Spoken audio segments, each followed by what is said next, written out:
In local matters, the race for Ohio's 11th Congressional District has gained national attention ahead of Tuesday's primary election. There are 13 Democratic candidates looking to finish out former Ohio Representative Marcia Fudge's term. President Biden named her housing secretary earlier this year.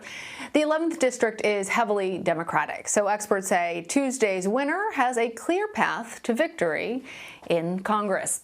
The two leading candidates have broad national support, but have seemingly split the Democratic Party.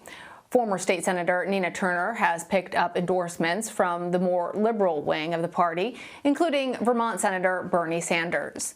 But Cuyahoga County Council member Shontel Brown is backed by South Carolina Congressman Jim Clyburn and several other prominent Democrats. For more on all this, Stephanie Murray joins me now. She's an author of Politico's Morning Score. Hey there, Stephanie. So there are over a dozen candidates running in this race, but the top contenders so far seem to be Nina Turner and Shontel Brown. What sets them apart? So these two candidates kind of represent the more establishment wing of the Democratic Party and the more progressive wing. The easiest place to kind of draw that comparison is from who has endorsed them. Shontel Brown has an endorsement from Hillary Clinton, and Nina Turner is endorsed by Bernie Sanders. So it's kind of a reprise of the 2016 presidential primary in that regard. That's a real throwback. All right. I want to play, since we're speaking about Bernie Sanders, the senator from Vermont, I want to play some of his comments in Cleveland on Saturday, campaigning for Nina Turner. If you want somebody who's not going to be just another member of Congress, but somebody who has the guts to speak out on the important issues and fight for working people,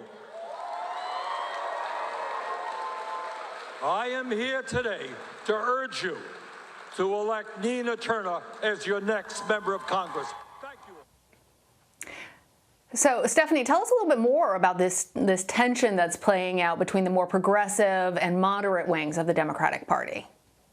This special election congressional primary started out pretty sleepy for the first part of the year, but it's gotten quite negative and quite expensive in the last several weeks. Super PACs are spending hundreds of thousands of dollars on television ads and mail and other things on either side of this race. And the candidates themselves, Nina Turner and Shontel Brown, are running attack ads against one another as well. So this is something that has gotten really tense. You know, I've seen ads from Turner's campaign saying that Brown, has ethical problems and that she's out for herself. And Brown's campaign has criticized Turner, kind of pulling up clips from her past when she criticized Democrats in the party like President Joe Biden and the Democratic Party as a whole when she was, campaigning for Bernie Sanders. So certainly has gotten quite negative over the past few weeks and really nationalized, which some have, called into question kind of how much about the district these campaigns have actually become compared to more, more national issues. Yeah, so let's talk about the national implications of this election. Obviously, it's happening when other elections aren't, so there's more focus on it. But also, there are some things that we can potentially derive from this fight, given that Ohio is such a crucial battleground state in terms of looking potentially at the midterm elections, right? This contest is going to be, something that progressives are watching to see if they can win heading into the 2022 midterms. It's still early. Here we are in 2021, but there are a number of different progressive candidates who have launched challenges to incumbent lawmakers already this cycle for next fall. So they'll be watching to see kind of how voters respond to a progressive candidate in this district. And, national groups have been kind of looking at that too. The Congressional Black Caucus has made sort of an unusual move in endorsing Shontel Brown and supporting her in this race. It's two Black women running against each other, and the CBC has gotten in and endorsed. It's not, totally unheard of for the group's PAC to endorse in a congressional primary like this. They've done it in the past, but what's different here is that it's not a primary where somebody's challenging an incumbent. It's two candidates running for an open seat. Yeah. Well, there are also a couple of Republicans that are also on the ballot. Given the demographics of Ohio's 11th, do they have a chance at all at filling this seat?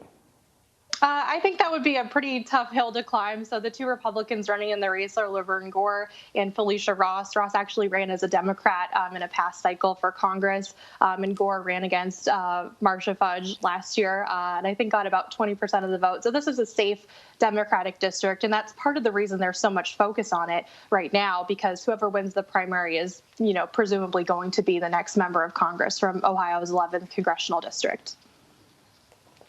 And Stephanie, early and absentee voting for this primary started on July 7th, so we're already well underway. Election Day is on Tuesday, August 3rd.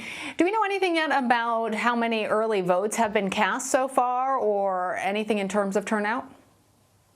The turnout hasn't been particularly impressive so far. By the last count from the county, which they posted yesterday, 26,000 people have requested mail-in ballots, and only about 18,000 of them have returned them, and then about 4,600 people have gone and voted early in person.